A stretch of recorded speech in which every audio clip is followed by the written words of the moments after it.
특히 수산 분야에 대해서 더 많은 관심을 가지고 있고 더 많은 가능성을 계속해서 보고 있고요. 그래서 금년도에는 특히 작년에는 21.3억 불의 수출을 했죠. 약 10.7% 정도를 달성을 했죠. 많은 이 수출 분야에서 그래도 상당히 이렇게 많은 발전을 본 분야 중에 하나죠. 아주 극히 얼마 안 되는. 그래서 금년에는 25억 불 수출을 목표로 하고 있어요. 이 김이니 뭐 굴이니 전복이니 광어니 뭐 하는 등 부분을 또 참치도 물론 뭐 많이 합니다만은 등을 통해서 특히 과거에 일본 위주로 이렇게 수출이 의존되어 있던 것을 지금 많이 다변화하고 있어요. 미국, 중국 등이 이제 많이 작년에도 수출을 많이 발전이 있었는데 되게 약간 현상이랄까 이 물량은 별로 오히려 증가하지 않거나 줄어드는데 수출 가액이 높아져 가지고 좀 더 전체적인 수출액은 많이 늘어나고 있어요. 수출가도 올라간 것 같고 또 가공 비율이 좀 더 높아진 것이 아니냐. 그리고 아마 유통 과정에서 좀 더 효율화가 잘 되었다는 점. 그리고 특히 중국 같은 경우는 신선 유통망이 지금 많이 CJ 대한통운 등 우리나라의 기업들이 많이 진출해서 많은 도움을 주고 있고 또 현장에서도 온라인, 오프라인, 그 다음에 백화점, 전자상거래 뭐 다양하게 이렇게 우리 대한상공회의소, 그 다음에 CJ 대한통운 등 많이 도움을 주고 있어서 좀 원활하게 된다는 것도 의미가 있는 것 같아요. 그래서 수출도 이제는 미국 그리고 유럽까지도 그리고 아시아 지금 현재 수출 지원센터가 지금 현재 4개 있는데 지금 이제 금년에는 중국에 1개소, 미국, 동남아 해가지고 총 7개소로 늘릴 예정으로 있고요. 참다랑어하고 연어 등에 대하여 특히 외해 가두리 양식 또는 이제 ICT나 바이오나 뭐 나노나 이런 것들과 연계된 첨단 미래 양식 그리고 대단히 자본이 소요되는 부분에 대해서는 이제 대기업이나 대규모 자본이 들어갈 수 있도록 지금 이제 문호를 개방하고요. 그래서 금년도에는 처음으로 작년 말에 발족한 미래 양식 투자 포럼, 미래 양식 포럼을 기반으로 해서 지금 다양한 분야에서 우리 벤처는 포함하고 그 기업들 포함하고 뭐 금융권들 뭐 정말 다양한 분야에서 관심을 많이 갖고 있는데 다음 주에 제주도에서 이제 금년도로서는 1회 미래 양식 포럼을 개최할 예정이고요.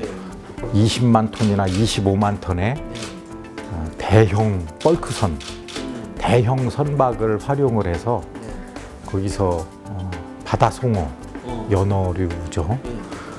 를 양식을 하는 것을 이번에 발표를 할 겁니다. 예? 미래양식 포럼에서 발표를 할 건데 이미 상당 진행되고 있는 것을 발표할 겁니다. 노후 선박을 활용한 첨단 스마트 양식이라고 보면 되겠죠. 그래서 대상은 지금 바다송어를 염두에 두고 있고요.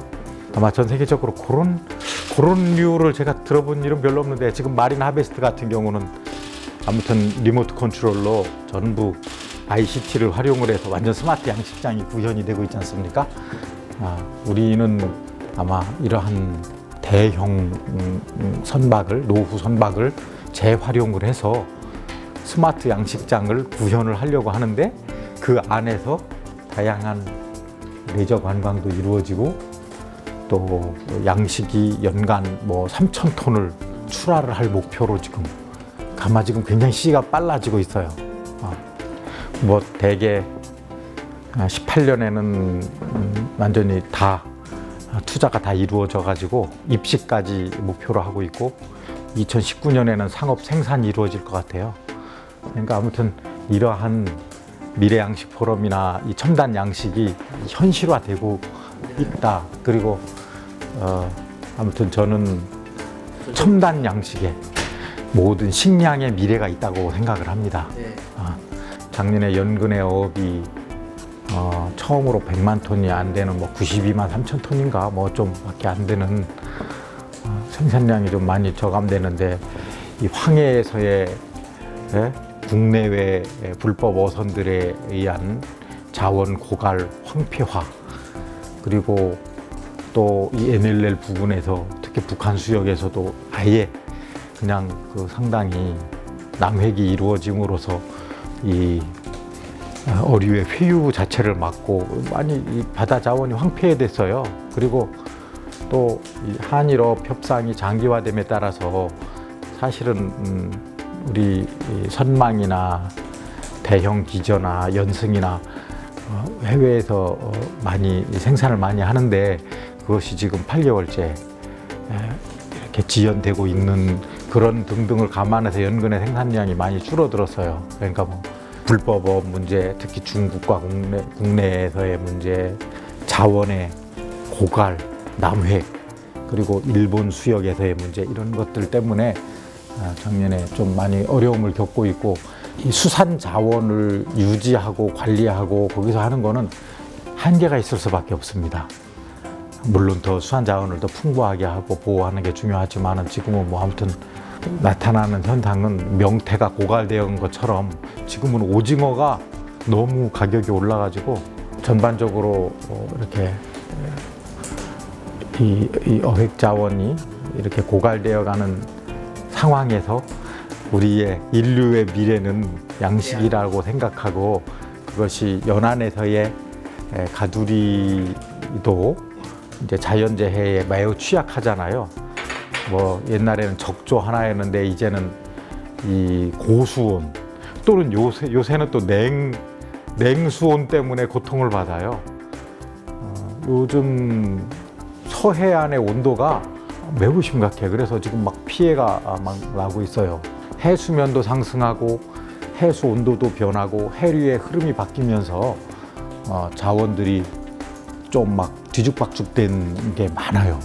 그러니까 토착 어종이라는 것이 많이 흔들리고 있고 주로 이 회유하던 것들도 많이 바뀌어 있어요. 그런 상황에서 이 고부가 가치 어종, 그러니까 연안에서의 양식도 아까 말씀드린 듯이 적조뿐만 아니라 지금 작년에는 아주 노골적으로 나타난 게 고수온 부분이고 그래서 경북, 전남, 충남 이런 쪽에서 고수온 피해를 많이 봤어요. 우럭을 중심으로 해서. 그리고 요새는 냉수 때문에 또 피해를 보고 있어서 요즘 어업 재해보험을 지금 굉장히 제도 개선을 해서 이 특약을 세분화한다거나 특약을 주계약으로 바꾼다거나 하는 이 제도 개선을 지금 굉장히 심화되고 곧 발표할 예정으로 있어요. 그래서 아마 상당히 좀 어업인들의 부담을 적게 할 것이고 또 좀 더 많은 분들이 협조를 해주셔서 어업보험에는 재해보험에는 많이 가입을 해주셔야 돼요.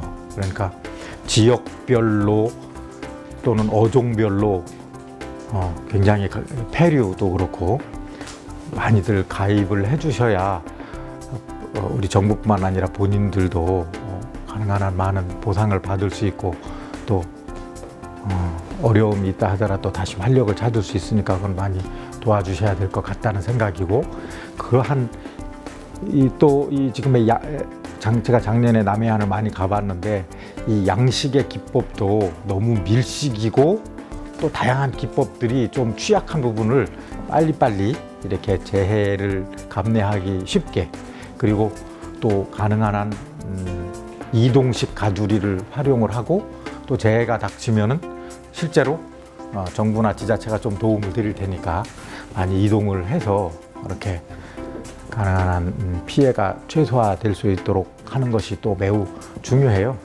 이제는 그것을 넘어서 이 연어 같은 게 작년에 STF가 연어를 강원도 고성에서 한 100톤 정도 출하를 했는데 금년에는 한 500톤 되겠지만 아까 말씀드린 대로 아무래도 1차 타겟은 이제 참다랑어하고 연어를 중심으로 해서 대규모 양식에 좀 들어가는 것을 목표로 하고 있어요. 우리 양식 그 어가들을 중심으로 해서 뭐 내수면 양식도 우리가 굉장히 지금 관심을 가지고 내수면은 양식과 그다음에 마리나를 양쪽을 지금 금년도에는 특히 강화하려고 하거든요. 그래서 내수면 마리나에 대해서는 기본 계획을 금년에 제대로 심화시키려고 하고 있고, 또 내수면 양식은 훨씬 더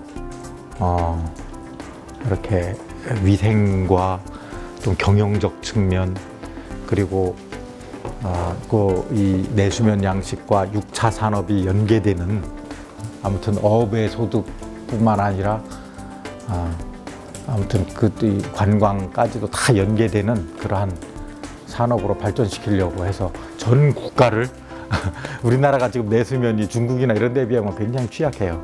그런 거 하겠다는 것이고요. 그래서 이 양식은 뭐 정말 많은 분야에서 더 발전이 돼야 되고 산업화가 돼야 된다고 생각을 합니다. 첨단 양식인 바이오플락이나 뭐 순한 여가식, 그것도 계속해서 발전시키려고 하고 있고요. 우리 알제리, 사하라 사막의 알제리에서 우리가 새우 양식을 지금 하고 있는데, 그와 같은 ODA를 활용한 해외 지원에도 좀 신경을 더 쓰려고 하고 있고, 또 우리 금년 9월부터는 FAO와 이렇게 이미 이제 협약을 곧 체결할 예정으로 있는데, 시범 사업을 FAO 산하의 세계 수산대학을 이제 시범 사업을 이제 들어가게 됩니다. 금년 9월부터 18개월간, 그렇게 해서 18년 하반기에 총회를 거쳐서 우리 세계 수산대학을 정식으로 이렇게 의결을 할 목표로 지금 진행이 되고 있어서 거기에 상당히 역량을 집중하고 있습니다. 올 한해도 엄청 바쁘시겠어요? 예, 제가 지금 양식과 수산 일부만 말씀을 드렸는데, 이 어업인의 소득을 어업소득, 어업외 소득, 그리고 뭐 다양한 이전 소득까지 해가지고 도시 근로자 소득의 70% 이상 빠른 시일 내에 이렇게 도달하게끔 하겠다는 것이 저희 목표입니다. 작년에도 통계가 40대까지의 1인당 어가의 소득이 지금 9천만 원을 넘어가잖아요. 그래서 상당히 높고 가능성이 많다고 생각해요. 뭐 상업 부분은 뭐 골목 상권 얘기도 났고 농업도 그렇지만은 우리 어업은 그런 데에서는 절대 충돌이 일어나지 않도록 그런 조정을 하려고 하고요. 특히 뭐 해조류 같은 경우도 식용의 경우에는 뭐 건드리지 않는 거죠. 비식용 해조류로 예를 들어 타 목적을 위한 거라든지 폐류랄지 이런 데는 절대 그러한 대규모 자본이랄지 대기업들이 중견 기업이나 이런 데가 들어가지 않도록 할 예정이고요.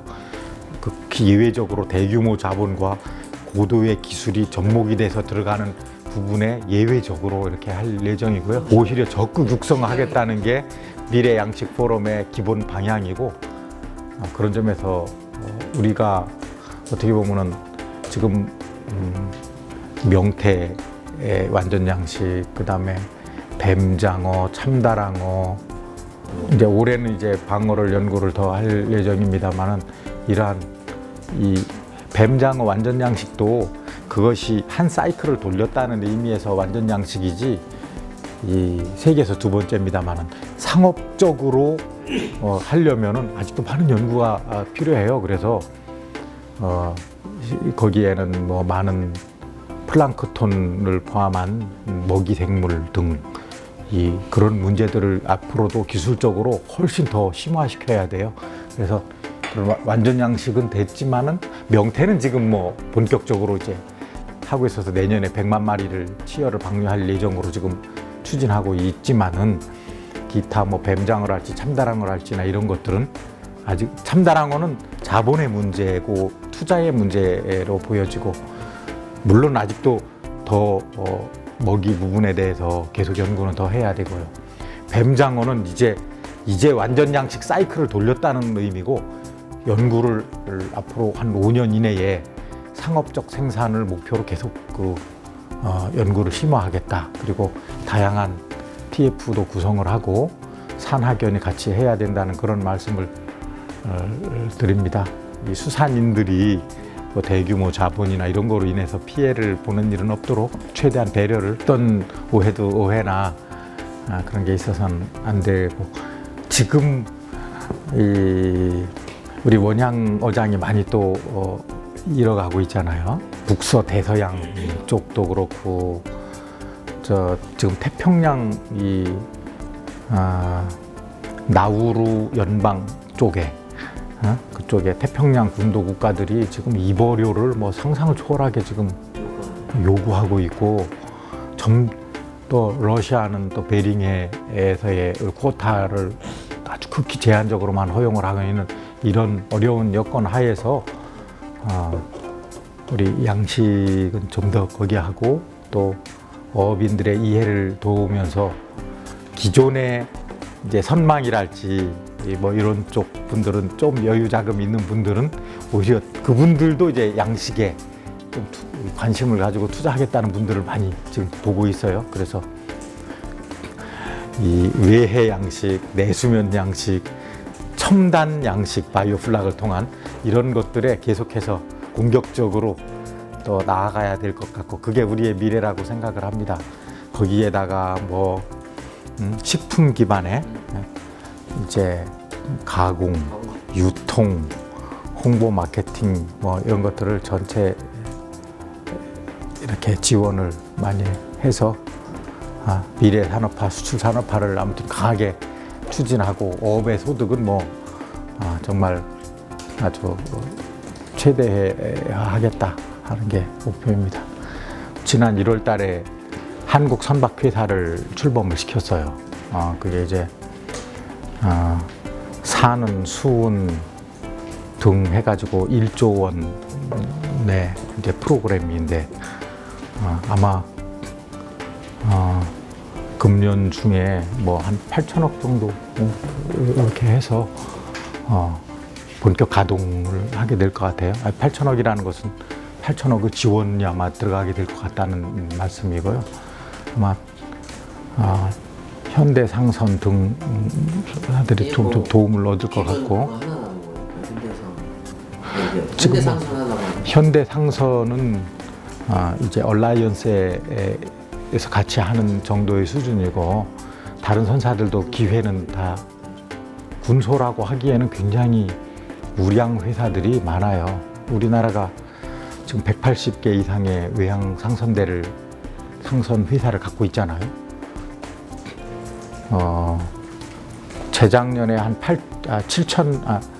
8,200만 톤 정도의 우리가 외항 상선대를, 코리안 플래그 또는 한국의 지배선대, FOC 선박이지만은 편의 지적선이지만 실제로는 우리나라의 선박으로 되어 있는 게 한 8,200만 톤이었는데, 한진해운이 이제 법정 관리 들어가면서 700만 톤 정도가 빠졌어요. 그래서 한 7,500만 톤 정도예요, 현재. 그게 한 세계 기준으로 하면 한 5위권인데, 금년과 내년에 걸쳐서 다시 8,500만, 한 1,000만 톤 정도는 빠른 시일 내에 회복을 하겠다. 그래서 아까 선박회사뿐 아니라 또 뭐 선박 신조 지원 프로그램, 거기 한 2.8조 정도 해당되거든요. 2.8조. 그리고 또 캠코 펀드가 있고, 또 해양 글로벌 해양 펀드 등이 총 6.5조 프로그램이 이제 작동을 하고 있고,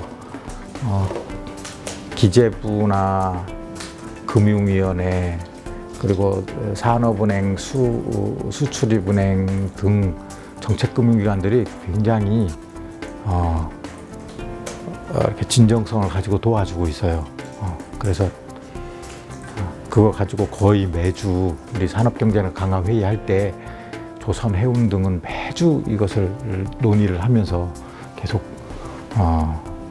구체화하고 또 지원 의사를 밝히고 해서 아마 해운 쪽에는 좀 도움이 될 거로 생각이 되고 특히 이번에 3월에 3월이 미주지 그리고 4월이 구주 출범을 앞두고 있는 SM에서 지금 많이 준비 중에 있고요. 그리고 특히 주목해야 될 것이 이 장금상선, 고려 해운, 흥하 해운 이런 쪽에서 특히 이제 선대도 많이 확충을 하고 영업망을 확충을 하고 있어요. 특히 최근에는 이 현대상선하고 흥하하고 장금이 전략적 제휴를 맺어져서 이 아시아에서의 영업망을 상당히 전략적 제휴를 해서 상당히 이제 공조 체제를 갖추고 있어요. 시너지 효과가 많이 나올 것으로 생각이 되고 아마 이 현대가 좀 더 많은 경쟁력을 확충해 나가고 또 최근에도 이제 한진에 이제 청산에 들어가면서 발생하는 이 해상 직원들이나 육상 직원들을 가능한 한 많이 SM도 거기 하고 또 현대에서도 많이 고용을 더 계속 하고 있어요. 그리고 아까 말씀드린 그런 세계 선사들, 장금, 고려, 흥하 등 많은 선사들에서 우수 인력인 한진 육상 직원이나 해상 직원들을 이제 최대한 자꾸 흡수해 가고 있어서 그나마 좀 다행이라고 생각이 되고 특히 해상 직원들에 대하여는 해양수산부, 부산해양수산청 또 선원복지고용센터라고 있어요. 우리 선원들의 구직구인을 담당하고 있는 거기하고 또 고용노동부 등 다 구성을 해서 한 300여 명 지금 선상 직원들이 지금 이번에 실직을 하게 되는데 최대한 빠른 시일 내에 이제 타 선사 및 기타 직종으로 이렇게 전환을 시키려고 육상 직원에 대해서는 고용노동부가 주도가 돼서 좀 그것을 교육 훈련도 하고 재취업을 어레인지하고 해상 직원들은 아까 말씀드린 그런 해양수산부나 뭐 선원복지고용센터나 이런 데가 중심이 돼가지고 지금 작업을 진행을 하고 있다 하는 것을 말씀을 드리면서 결정적인 계기는 금년 4월에 이 4개의 얼라이언스 체제에서 3대 얼라이언스 체제로 전환이 되잖아요. 전환이 되고 이 4대 얼라이언스를 구성을 하던 16개 선사들이 10개 선사로 M&A가 돼서 3대 얼라이언스에 10개 선사가 출범하게 될 때 이제 영업망이나 서비스가 막 결정이 되잖아요. 그 영업망이나 서비스라는 것은 결국은 선화주 간의 계약 관계가 정리가 된다는 의미를 갖고 있어요. 왜냐하면 어느 서비스에 어느 선사가 어떤 화주들과 계약 관계를 맺었느냐에 따라서 투입 선박이 달라지고 기본적인 기능적 차원에서의 이 각 선사들 간의 배분의 문제뿐만 아니라 그 선사별로 어차피 경쟁을 하는 것이기 때문에 선화주가 그때까지는 마무리해서 그 사람들이 어느 항만을 기항지로 할 것인지 어디에다가 집중 투자할 것인지 이런 것들이 금년 1, 4분기에 상당 부분 결정이 되는 것이죠. 그래서 해양수산부 그리고 우리의 선사 또 항만공사 등과 이렇게 연대를 해서 국내외 선사들에 대한 마케팅과 홍보 그리고 주요 대량 화주들에 대한 마케팅 등을 좀 강화를 하려고 하고 있습니다. 그래서 항만 마케팅, 선사 마케팅을 이제 병행을 해서 하겠다는 말씀이죠. 그래서 아주 지금 1, 4분기가 굉장히 중요한 시기입니다. 네.